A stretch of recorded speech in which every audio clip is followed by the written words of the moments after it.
Nongeye kubaha ikaze mbasuhuza abakunzi ba One Vision Rwanda TV tugarutse kugira ngo tuganire ndi Jean de Dieu nta kiruta Imana ndi kumwe na Semugeshi bayinganura amahoro. Zineza Jean de Dieu. Reka dukubite tubangura concentration y'amakuru cyane cyane ajyanye n'urugamba MA23 ikomeje guhanganamo n'umwanzi wayo. Uwo mwanzi nawe yita M23, umwanzi we ni FRDC, ni Wazalendo, ni FDLR, ni FDNB n'abandi nk'abo mercenaires bari aho ngaho.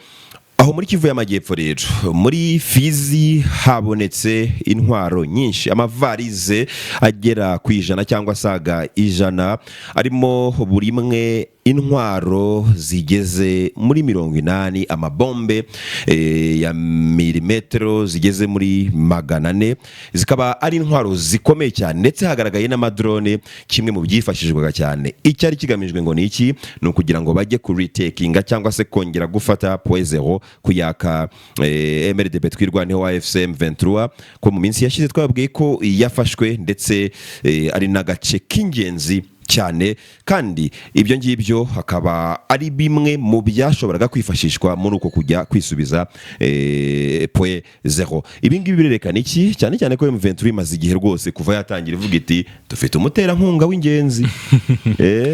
Yego ni cyambere ni ka motivation ku ruhande rw'igisirikare cy'abarwanyi ba MA23. Ibikoresho biraza byiyongera ku bundi bushobozi bafite bwo kubyishakira, kuko nago buri gihe bivuze ko bahangana bafata ibice kubera ko baguye ku bikoresho bya FRDC. Gusa bimwe mu byabasunitse cyangwa se bikina basunika, kuko Goma makuru rwose aturuka Goma yemeza ko ubwo bafataguriya mugi bahasanze ibikoresho byinshi bimwe rwose binaruta kuri ibyo bari bafite. Birumvikana guverinoma bifite ubushobozi bwose yemereye kujya ku masoko hose. Iyi MA23 na bimwe mu bikoresho babona niyo banabihahana umutwe w'inyeshyamba nibisanzwe bakoresha black market cyangwa se ya masoko nyine umuntu yavuga ya panya yo mu gikari.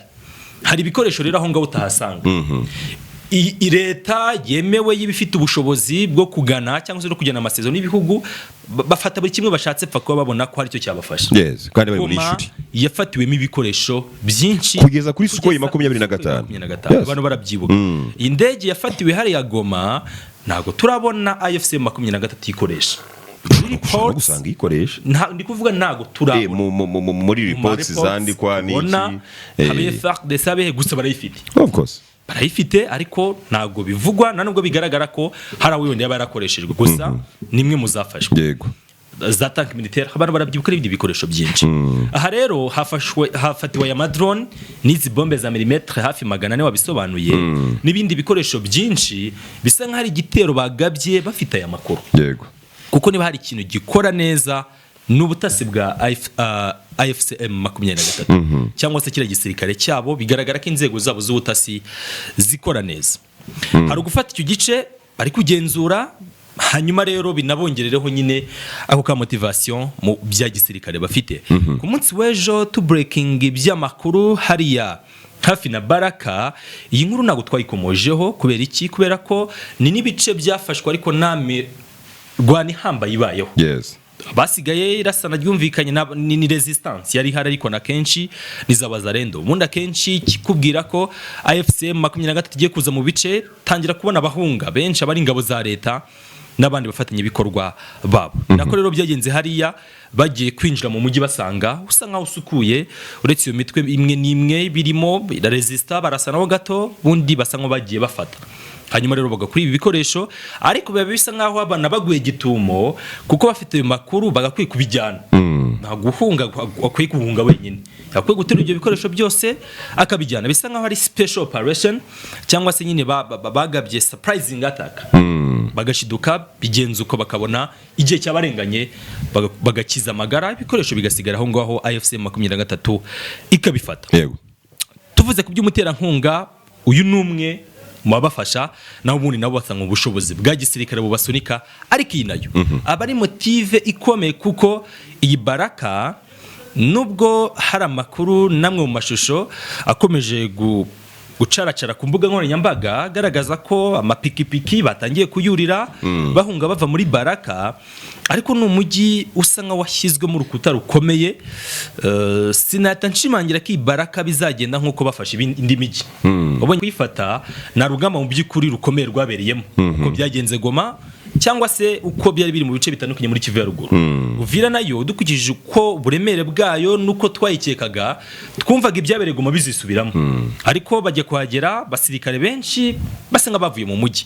Iyi Baraka rero sinzi neza niba bizagenda kuko noneho gufata Baraka biratabishyira igitutu kuri Karemi yo ifite byinshi isobanuye. Iyo tuvuze imijyi nka Goma, Bukavu, Karemi nayo ni umujyi munini unafatiye runini ubukungu, ni n'umujyi uzwi, umujyi wo ku rwego rw'intara gusa. Ni imijyi nyine, ni izina riba ryananditse amateka, n'umuntu utazi Kongo bavuga Karemi akumva ibyo ari byo, bavuga Goma ukumva ni imijyi bisanzwe izwi. So ni umujyi uri strategic.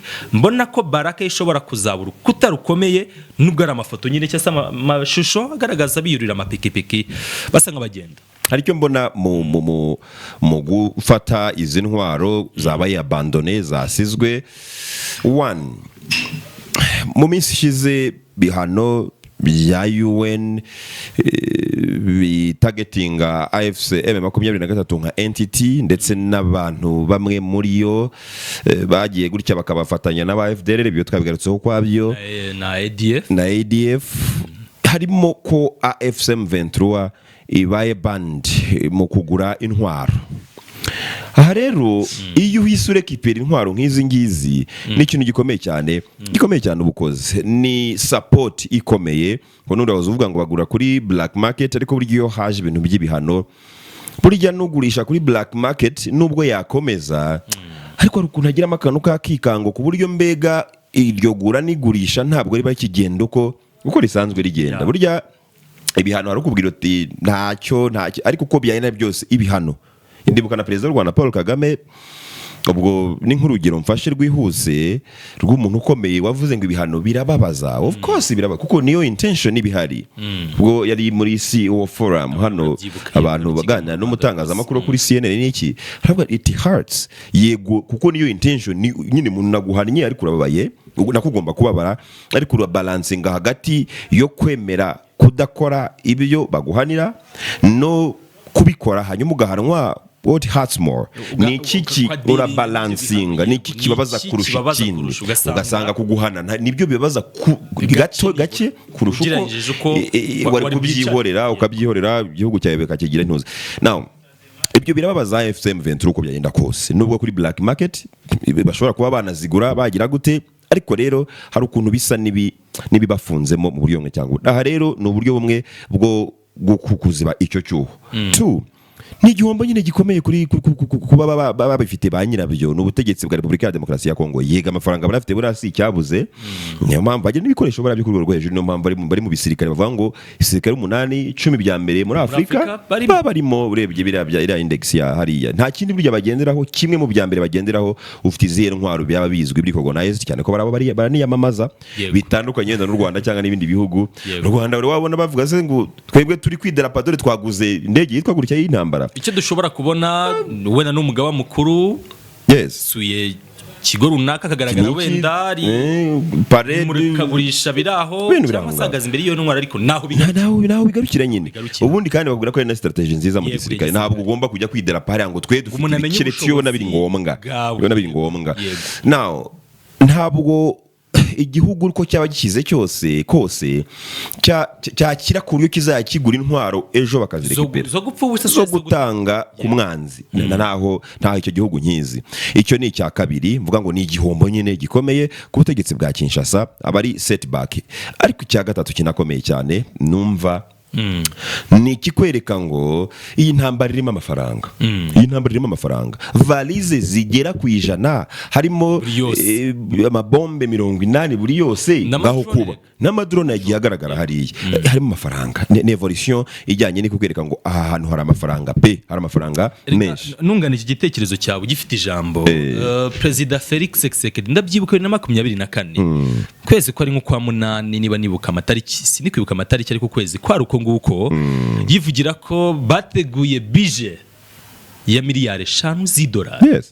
igenewe igisirikare gusa miliyari 5 z'idolari ubwabyo dukomurutse dukome n'ingasire n'igituma izintambara bakomeza zikomeza ayo mafaranga nago aba azafatwa cyangwa se zinjira mu masanduku y'ibihugu bya Afrika hajya mu bafatanye bikorwa babo mu Burayi usange rimwe na rimwe bari kugura ibyo bikoresho ni nabo banyira bayazana bizo nambara niba umuntu ateguye iyo budget niyo yaba ya miliyari 1 y'idolari zikuri bo muraza murarwanira gaho unakeneye kugura ibindi none se nk'ibi byafashwe byanze bikunze bari busubire mu bubiko inganda n'intambara ni gutya birajyanira na gutya nta nibasura mu bubiko bagasanga izirimo n'izihagije baraza gusubira ku isoko kuri plenishinga niko bakora nuko bigenda rero uru ruhande iyo budget ako kayabo k'amafaranga izo miliyari nyinshi ziyemeje cyase biyemeje gushora mu ntambara ubwo bagiye ku isoko banagurira M23 nicyo kintu gihari indirectly nicyo ngicyo indirectly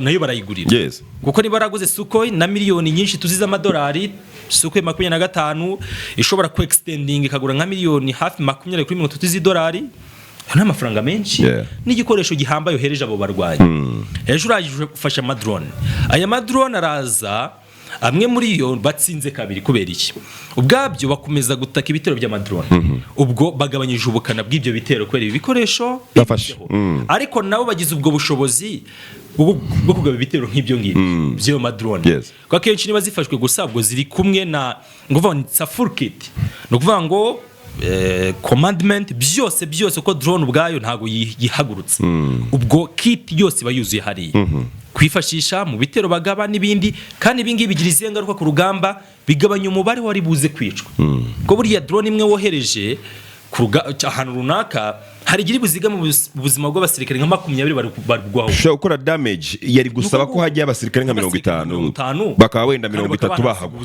yego ibyo ngibyo bwabyo n'ikoranabuhanga niko bigenda ari gukora ibishoboka byose kugira ngo bagwa mu rugamba bagabanuke IFC 23 iri kunguka mu mande zombi imbere n'inyuma ntabwo ushobora no gusiga ko AFSM 23 yamaze kumetriza iyo pattern ni ukuvuga ngo niba byaraheye iyo ngiyo Goma yashize imyaka iri gukabakaba 2 Goma ifashwe hari mu ntangiriro za 2025 kwezi kwa mbere mu mpera tariki 27 n'8 gutyo round aho abantu barabyibuka urumva imyaka iri gukabakaba 2 iyo pattern bakavuga ngo twabibonye ko baniruka bakabisiga twarabibonye ko ku kibuga cya Kavumu bahasanze rwose intwaro nyinshi bagiye babyerekana iyo ni pattern abantu bagenda bakavuga ngo okay ba bantu mugire vuba ahubwo niba hari ibitwaro bari gustoka hariya tubafatirane noneho tuziye turekipere kubera ko turabizi ko baziruka iyo pattern ni ukuyimenyera hari n'uruhande rwa leta kubera ko ruzi ko rukunze gutakaza hari nubwo abasirikare njye ngo muri Katanga barebye amashusho hari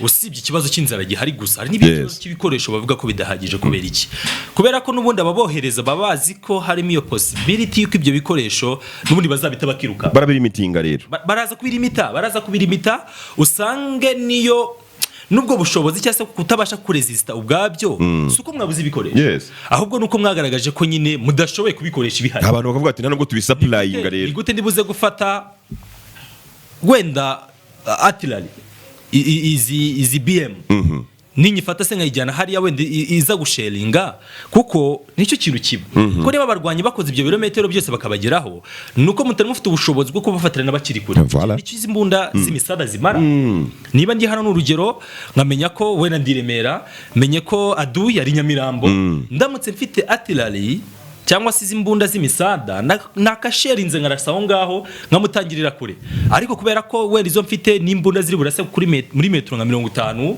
cyangwa se nka 40 nyine bimaze kukubona aho nakubonesha amaso ubwo biraza nawe kugusevingira umwanya wo kwavansa ugana imbere ibi nabyo nekereza ko ari kimwe mu bintu bigora uruhande rw'igisirikare cya leta kuko bari imita mu bikoresho kubera ko n'ubundi babazi ko byange bikunde bizarangira bigwe mu maboko y'abo barwanyi batakaza ibice bya bice by'ubutaka ariko banatakaza ibikoresho ubwo na chef d'état major abaretse akabaha ibikoresho biri advanced abonekereza ko yabatabara neza nicyo ntekereza rwose nanjye. Ubwo rero ni ibintu byinshi biba bigaragaza iby'iyi ntambara uko iteye, ndetse aba bantu baba basize ibikoresho baba byabandoninze nk'uko abantu babibonye muri iyo video twahoze tubashyira ahagaragara. Byagaragaye ni ikigaragaza nyine ngo ni incompetence, kudashobora iyo bigezaho abantu bata amavarisi nk'aya ngaya, kandi bari bafite wenda imodoka bishobora kubitwara niba bari bahisemo kuritreatinga cyangwa se gusubira inyuma. Bigaragaza nyine incompetence. Hanyuma rero tariki 8 mu kwezi kwa karindwi na tariki 22 muri kwezi n'undi kwa karindwi 2026 hari hateganyijwe imyigaragambyo hariya i Kinshasa, imyigaragambyo ya C64 ya coalition yishingikiriza ingingo ya 64 y'Itegeko Nshinga rya Repubulika ya Demokarasi ya Kongo, ivuga ko abaturage b'igihugu bafite inshingano n'uburenganzira bwo guhaguruka bakarengera itegeko nshinga ryabo mu gihe babona rigeramiwe. N'ubu rero bavuga ko rigeramiwe kubera ko hashaka gukorwa referendum iganisha ku kuba ryahinduka, hanyuma perezida uriho akaba yagira gutya agahindura manda akiyongeza. Now amakuru yandi yagiye ahagaragara avuga ko buriya ubwo bari mu ntangiriro z'ukwezi kwa karindwi i Bujumbura, hari bagiye Bujumbura, bagiye Gitega, bagiye Bujumbura, President Neva bakira bari Gitega wherever, nta kibazo aho bagiye hose, ariko bagiye Bujumbura nako bagiye Burundi kugira ngo baganire. Baderise Sanga, ba Jean-Marc Kabundi, ba Moise Katumbi yagize intumwa, Martin Fayulu we yarariyo nka kizigenza. Ngo buriya baragiye ngo bagaragaza ibyifuzo byabo ko bifuza ko habaho guhinduka k'ubutegetsi. Martin Fayulu rwose ngo arashaka ko Judith Suminwa Tuluka, minisitiri w'intebe, ngigira ku ruhande uwo mwanya ngo nuwe. Abantu bibazaga cyangwa se hibazwaga, kimwe mu byibazwaga ni uko koroshya cyangwa se ukoroha kw'iyi opposition, ukurikije mbere yuko bategura tariki 8 z'ukwa karindwi, ukurikije amashagaga bari bafite kuri internet, twumvaga nta kintu na kimwe gihari kigiye kubahagarika. Yego, demonstration inumbero ni yihe no guhanga n'ubutegetsi bwa Kinshasa, especially iri tegeko nshinga bavuga ko ritagomba gukorwa. Hanyuma tariki 8 birahagaze, ariko habayeho icyo kintu cyo kugerageza kuganira. Gitega barabahuje, baraganiriye. Amakuru rero hari nayahe nuko ngo bagiye hariya bagiye bigabanira imyanya y'ubutegetsi. Yego, bibagirwa hari wenda igitumye bitwa opposition, gitumye bari hariya nicyo bari kurwanirira. Martin Fayulu ati intebe ya kabiri mu gihugu akaba ari ngewe iragwa, ngo n'umwanya wa premier ministre, ndebere izindi posta ahantu aho ngaho. ni ukuvuga ngo basaba, hari ibyo basaba, si n'ubutegetsi gusa, nka Matata Ponyo urabizi ibihano yahawe, kiravuga ati munkurireho ibi bintu by'ibihano byose mwashyizeho hanyuma birangire. Ariko abandi bakisabira imyanya, ngira ngo hari unabonye usaba ibirombe, Jean-Marc Kabundi yavuga ati ngewe uyahoze muri Sena, abantu baramuzi, bari nka vice president wa Sena, abantu baramuzi, yavuga ati ngewe mugerageze munsubize, uko bavuga ko ibyo birombe birimo famille ya president. Yego, ngo barabimwambuye rwose, munsubize hariya nongere rwose nikungaharize mu mufuka. Abandi nabo bagira ibyo bademandi. Derise Sanga aravuga ati ngewe nkwiye kujya kungiririza Guillaume Ngefa bamuzi, ni ministre wa justice w'ubutabera. Aravuga ati kugira ngo impinduka reforme dushaka gukora ahangaha muri Repubulika ya Demokarasi ya Kongo zikunde, tugomba kuba turi no muri ministere ya justice. Ubwo rero ngomba kuba vice ministre wa justice. Ati rwose ibyo nibidakunda ntacyo tuzemera, nibidakunda ntago byakemera, koko biramutse ari byo byakwiye kugaragaza impamvu isi 64 isa nk'iyatuje. Barabemereye uko byange bikundi byange bikunde, kuko nakubwiye ko rega President Felix Tshisekedi yiteguye gukora ibishoboka byose ariko natakaza uyu mwanya, cyangwa se agakurura iyo position, hagira bamwopoza ku rwego rwo hejuru, rwo gutuma ibyo ari kugerageza nyine biti cyanga kibyo ari kugerageza. Kandi hano rega iyo opposition nabikubwiye, nabuze ngumbwira ko idafite ingufu. Kubera iki? Kubera ko nubundi abakora ntago basavingira umuturage. Ntago Martin Fayulu afitiye mu abanyamasiasa, abanyarucuru n'abandi bari mu bindi bice. First of all, arabanza rebe ndinjiza iki, nubwo twese turi abakapitaliste by nature of course, ariko hari ubwo ubona umuntu wa wundi twita man of the people ukabura umuntu w'abantu. Iyo opposition rero ntago ari abantu b'abantu bavuze muri rusange cyangwa se Martin Fayulu si umuntu w'abantu. Yego. Ni umuntu ukeneye inyungu ze gusekiwaringa izo nyungu ze, ariko naza habona publicly n'icyo azakora azavuga ati okay ibi ni ibisinemeranya nabyo kubera ko abakongomani umugabane uyu n'uyu ntago bivugaho rumwe. Ibyo twe tumureba tuzumva ko ari kutuvugira, ariko mu gikari iyo bicaranye babanza gusekiwaringa inyungu zabo, ibi rero biramutse ari ukuri iyi opposition yaba irembye, si no kurwara gusa yaba irembye. Hanyuma rero ariko bikahita binaharurira inzira JKK ngira ngo mu kiganiro cya mbere twabikomojeho aho Colonel Nanga coordinateur wa AFC 23 avuga ko rwose Kabila yeruye umwanya w'ubucoordinateur yabuvaka. Yego. Ubwo iyi 664 ihejeje inguni nayo bikaba umwe mu bagize niyo sacre ko nicyo byabisobanuye. Ubwo bivuze iki? Ko byabiri guharurira inzira Kabila yo kuba prominent opposer. Kuko n'umundi n'ubu ngubu aramutse afashe iyo post ngira ngo arusha ijambo n'izina Martin Fayulu n'umundi still niwe watuba munini, ariko icyo noneho ikibuga bagisigayemo wenyine. Yes. Yabafite rero uburenganzira bwo kugira bamujya inyuma cyangwa se bamwumva hatajemo ibintu bya scattering ngo ndi kwa Martin Fayulu ndi kwa Jean-Marc Kabundi n'ahandi. Ariko nje iyo opposition iyi decision bafashe mu by'ukuri igamije neza ya rubanda nge nabumva aho kugira ngo amarasa ameneke kuko tugume mu iyo chaos bakerura rwose bagahabwa iyo myanya, ariko amahoro agahinda. Reka tunasoreza kino kiganiro, ndabashimiye cyane mwese mwadukurikiye. Hanyuma rero dukomeze kubana kuri One Vision Rwanda TV. Semugeshi wakoze.